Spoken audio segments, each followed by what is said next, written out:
How to fix Free Fire sound not working issue on iPhone. And welcome back to another tutorial video. So let us get started. First of all, boot up your Free Fire. Just let it load, and after it opens up, we'll head over to the settings. So wait for it to load. Now what you'll need to do is you'll need to go to the settings. It's on the top right. After you're on the settings, head over to sound. Now under sound, what you'll need to do is make sure that your game audio is to the max.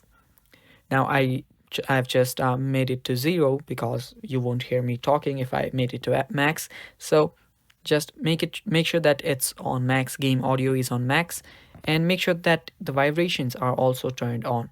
So turn the vibrations on and everything. After you do that, go ahead and check your phone if it's on mute or not. Make sure that you've turned your iPhone on mute, and after you do so, simply head over to your settings, and now we'll head over to accessibility. So after you head over to accessibility, scroll down till you find the hearing section. Now under hearing section, head over to audio and visual. Now here what you'll need to do is scroll down all the way. Now under there you should see an option that says balance and a slider. Now here you will need to make sure that you have balanced your volume, that is adjusted volume, between the left and right channels. So make sure that it's on 0.00.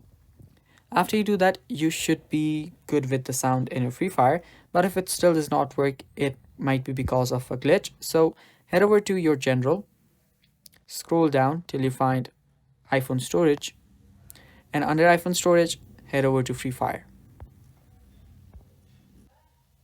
So here you will need to offload the app. So simply offload the app and then reinstall it.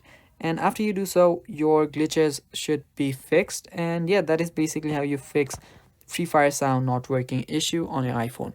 Thanks for watching, guys. That is all for the video. Stay tuned for more, and bye-bye.